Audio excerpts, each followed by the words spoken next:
오늘의 헤드라인입니다. 대기 정체가 이어지면서 서울을 제외한 경기와 충청, 전북 지방에 초미세먼지주의보가 발령됐습니다. 수도권에는 이틀 연속 미세먼지 예비 저감 조치도 시행되고 있습니다. 기존 LTE보다 100배 빠른 속도를 선보이는 5세대 이동통신이 다음 달 우리나라에서 상용화를 앞두고 있습니다. 초고속 통신을 이용한 산불 진화나 미세먼지 문제 해결 등 5G 혜택을 일상에서도 누릴 수 있게 될 전망입니다. 삼성전자가 갤럭시 스마트폰 출시 10주년을 기념해 혁신 기술을 총동원한 갤럭시 S10 시리즈를 공개했습니다. 특히 수첩처럼 안으로 접히는 인폴딩 방식의 갤럭시 폴드도 세계 최초로 선보였습니다.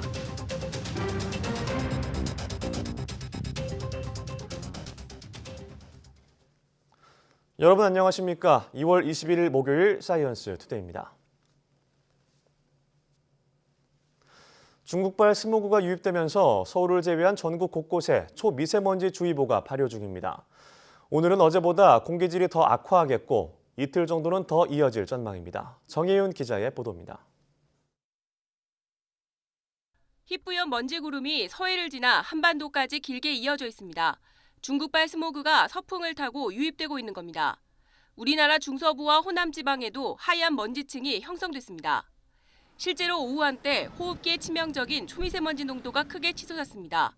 서울 강남구의 초미세먼지 시간 평균 농도는 평소 5배 수준인 82 마이크로그램을 기록했고 경기와 충청, 전북 지방도 나쁨에서 매우 나쁨 수준을 오르내렸습니다. 대기 정체의 중국발 스모그 영향이 더해진 건데 국립환경과학원은 오늘도 상황이 개선되진 않을 것으로 내다봤습니다.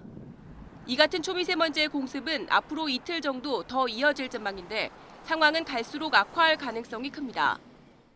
대기 정체로 형성된 국내 오염 물질에 중국발 스모그가 더해지면서 대기질이 더 악화됐습니다.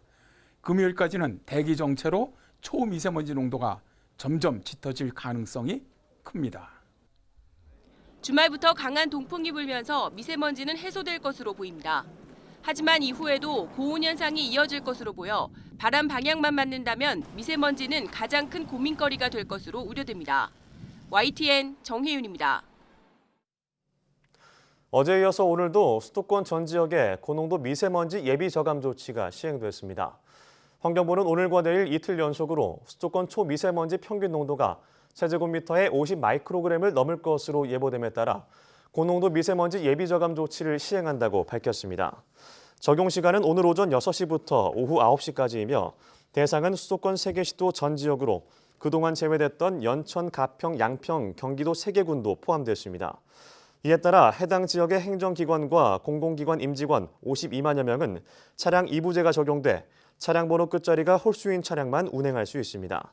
또 행정공공기관이 운영하는 107개 대기배출 사업장은 단축 운영하고 470개 건설공사장도 공사시간 단축, 살충 차량 운행 등의 조치를 시행합니다. 이와 함께 지난해 환경부와 자발적으로 협약을 맺은 대형 사업장 51곳도 미세먼지 줄이기에 동참합니다.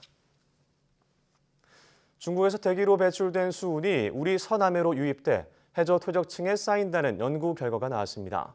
한국해양과학기술원 임동일 박사 연구팀은 해양시료도서관에 보관 중인 해저 퇴적물 시료 500개가량을 분석한 결과 대기를 통해 서해와 북, 동 중국해로 퍼진 수은이 매년 21톤씩 해저에 쌓인다고 밝혔습니다. 연구팀은 일반적으로 육상에서 하수를 통해 배출되는 수은은 강 하구나 연안에 쌓이지만 대기를 통해 배출되면 먼 바다까지 퍼져 바닷물에 있는 유기물과 결합해 해저에 쌓이는 것으로 분석됐다고 설명했습니다. 이번 연구 결과는 해양환경 분야 학술지인 해양오염 학회지 최근호에 게재됐습니다. 치사율이 100%에 이르는 가축 전염병인 아프리카 돼지열병이 중국에 이어 베트남에서도 발병해 우리 검역당국이 긴장하고 있습니다. 농림축산식품부는 지난 19일 베트남 북부 흥엔과 타이빈 지역 8개 농장에서 아프리카 돼지열병이 발생해 국경 검역과 국내 방역 조치를 강화한다고 밝혔습니다. 베트남 정부의 발표에 따르면 이번 아프리카 돼지열병은 중국과 가까운 지역에서 발병했으며 현지 방역당국이 농장의 모든 돼지를 긴급 처분하고 이동 제한 조치를 발령했습니다.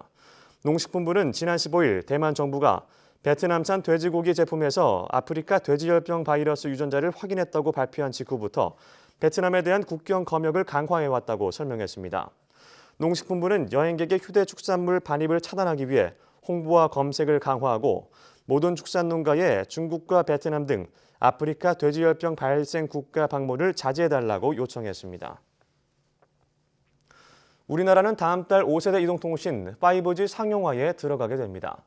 LTE보다 100배 빠른 속도를 선보이는 5G가 본격 상용화되면 미세먼지를 줄이거나 산불 진화 현장 등 일상 속에서도 5G의 혜택을 누릴 수 있을 것으로 보이는데요. 5G 상용으로 인해 달라질 우리의 일상을 미리 엿봅니다. 이혜리 기자입니다. 기체 산불 감시 미션 진행. 명령과 함께 드론이 하늘 위로 날아오릅니다. 인공지능이 인식한 명령이 60km 떨어진 현장에 있는 드론에 순식간에 전달됩니다. 카메라를 탑재한 드론은 상공을 비행하며 화재 규모나 주변 진입로를 실시간으로 보여줍니다. 5G의 초고속이라는 특성을 이용하면요, 바로 라이브로 제어와 여러 가지 영상들을 바로 받아보기 때문에요, 미연의 여러 가지 안전사고들을 방지할 수 있습니다. 원하는 커피를 앱으로 주문하자 로봇 바리스타의 움직임이 분주해집니다. 얼음과 음료를 담고 고객에 전달하는데 1, 2분도 채 걸리지 않습니다. 산업용 스마트 로봇을 비롯해 신속한 화재 감시와 미세먼지 측정까지 5G로 인해 달라질 일상을 엿볼 수 있는 현장에서는 새로운 변화에 대한 관심이 높았습니다. 특히 미세먼지 농도를 실시간으로 측정하고 심할 경우 살수차를 이동시켜 미세먼지를 줄이는 조치를 실행하는 등 일상생활과 직결된 문제를 빠르게 해결하는 데 5G가 제 역할을 해줄 것이란 기대감이 컸습니다. 동일한 시간대에 엄청나게 지금과 비교할 수 없을 정도의 많은 데이터를 처리할 수 있다는 거 아니겠습니까? 지금보다도 아마 5G가 시작이 되면은 한 10배 이상 연결되는 것이 늘어날 것이다. 정부는 기술 활용을 막는 개인정보 보호 관련 규제는 적극 개선해 나가고 새로운 산업이 생겨날 수 있도록 제도적 뒷받침을 해나가기로 했습니다. 무역산업들과 신산업, 서비스 분야의 여러 가지 업종에 대해서 저희가 경쟁력 강화되는 활성화 대책을 만들어 나가고 있습니다. 5G가 잘 접목될 수 있도록 대책을 만드는데 포함시켜서 관련 부처들은 이를 위해 5G 관련 산업을 키울 수 있는 새로운 전략을 함께 만들어 다음 달 중으로 발표할 계획입니다. YTN 사이언스 이혜리입니다. 삼성전자가 지난 10년에 갤럭시 시리즈 혁신 기술을 집대성하고 인공지능 기능을 총동원해 개발한 갤럭시 S10을 공개했습니다. 삼성전자는 현지 시간으로 어제 미국 캘리포니아주 샌프란시스코에서 삼성 갤럭시 언팩 행사를 통해 S10과 S10 플러스, S10e, S10 5G 등 4종류의 갤럭시 S10 시리즈를 선보였습니다. 전 세계 파트너와 언론인 3,500여 명이 참석한 가운데 폴더블 스마트폰 갤럭시 폴드와 웨어러블 기기인 갤럭시 워치 액티브, 갤럭시 핏, 갤럭시 보주도 함께 발표했습니다. 삼성전자는 그동안 스페인 바르셀로나에서 열리는 모바일 월드 콩그레스에서 상반기 전략 스마트폰을 공개하던 전례를 깨고 경쟁사인 애플의 안방에서 신제품 라인업을 선보였습니다. 삼성전자 고동진 사장은 기술 혁신을 집대성해 미래 스마트폰의 표준을 제시하고자 한다면서 기술적 한계를 뛰어넘어 스마트폰 업계의 경험 혁신가로 거듭날 것이라고 말했습니다. 갤럭시 S10은 다음 달 8일부터 세계 시장에서 순차적으로 출시됩니다.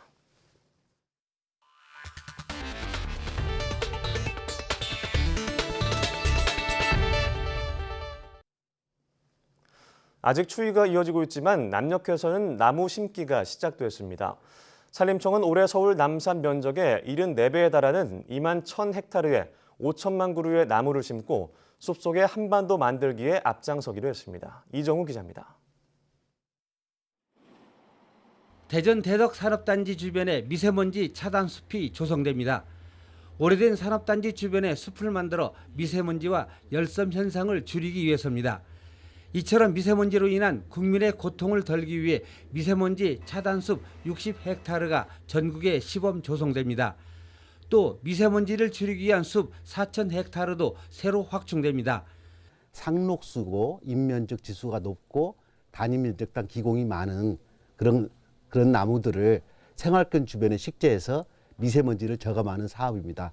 산림청은 올해 서울 남산 면적의 74배에 이르는 2만 1,000헥타르의 5천만 그루의 나무를 심기로 했습니다. 숲을 가치 있는 경제자원으로 만들고 그 혜택을 국민에게 돌리는 사람 중심의 산림 정책이 골자입니다. 산림청은 이와 함께 나무사랑 문화 확산을 위해 내 나무 갖기 캠페인을 벌이기로 했습니다. 미래 100년의 시작, 새산, 새숲이라는 주제로 식목일 앞뒤로 나무 나눠주기, 내 나무 심기, 나무 시장 등 3가지 행사가 마련됩니다. 12,000헥타르의 경제수종을 심고 온나무, 헛개나무 등 투경자원과 금강소나무 등 지역 특색에 맞는 산림자원을 육성해 주민소득과 부가가치도 높이게 됩니다. 우리의 삶의 질뿐만이 아니라 북한의 습도 잘 우거져서 함께 한반도가 전체 풀어지는 이런 계기를 만들어보자 하는 마음으로 새산새숲 그 운동을 시작했습니다. 산림청은 내 삶을 바꾸는 숲속의 대한민국을 넘어 남과 북이 힘을 합쳐 나무 심기로 하나 되는 숲속의 한반도 만들기에 나서기로 했습니다. YTN 이정호입니다. 비만 해지면 갑상선암 발병 위험이 15% 증가한다는 분석이 나왔습니다. 강북 삼성병원 내분비내과 권혜미 교수팀은 2009년부터 4년 동안 국가건강검진을 받은 1,132만여 명의 성인을 대상으로 분석한 결과 이같이 관찰됐다고 밝혔습니다. 분석 결과를 보면 4년 전 체질량 지수가 25 미만이던 사람이 25 이상으로 비만해질 경우 체중을 계속 유지한 사람보다 갑상선암 발생 위험이 15% 높았습니다. 반대로 4년 전 체질량 지수가 25 이상이었지만 25 미만으로 변한 경우에는 계속 비만한 사람보다 갑상선암 발생 위험이 11% 낮아졌습니다. 태양에서 가장 멀리 떨어져 있는 행성 해왕성의 주위를 도는 새 위성이 발견됐습니다. 세티 연구소와 미국 버클리 캘리포니아대 등 공동 연구팀은 허블 우주망원경이 찍어보낸 이미지를 분석한 결과 해왕성을 23시간에 한 바퀴 도는 작은 위성을 찾았다고 밝혔습니다. 이번에 발견된 위성은 지름 34km 정도의 작은 위성으로 연구팀은 이 위성에 그리스 신화에 등장하는 바다괴물 히포캄프라는 이름을 붙였습니다. 해왕성 주위를 도는 위성은 지금까지 13개가 발견됐으며 이번에 위성이 추가로 발견됨으로써 해왕성의 위성은 14개로 늘었습니다. 이웃 은하와의 상호작용이 은하회전에 영향을 미친다는 증거가 국내 연구진에 의해 최초로 포착됐습니다. 한국천문연구원은 정확한 방향성을 알 수 있는 400여 개 은하를 대상으로 분석한 결과 은하의 회전 방향이 이웃 은하 평균 운동 방향과 뚜렷한 상관관계가 있다는 사실을 확인했다고 밝혔습니다. 이런 특징은 외부 영향을 더 많이 받는 은하 바깥쪽에서 더 크게 나타났으며 회전하는 은하가 어둡고 가벼울수록 이웃 은하가 밝고 무거울수록 두 은하 사이의 상호작용이 더욱 큰 것으로 나타났습니다. 연구팀은 은하의 운동학적 특성을 이해함으로써 은하 진화 과정을 밝히는 데 도움이 될 것으로 기대했습니다.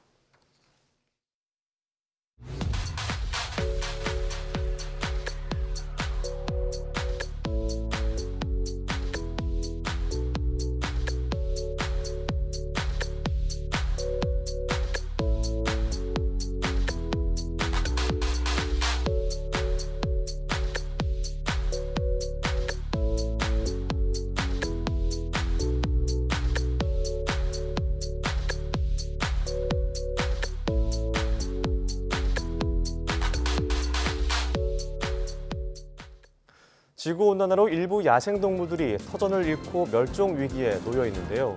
이러한 기후의 변화는 동물들뿐만 아니라 식물에도 큰 위협이 되고 있습니다. 이런 가운데 사라져가는 한반도의 주요 식물들을 저장하고 보존하는 기관이 있습니다.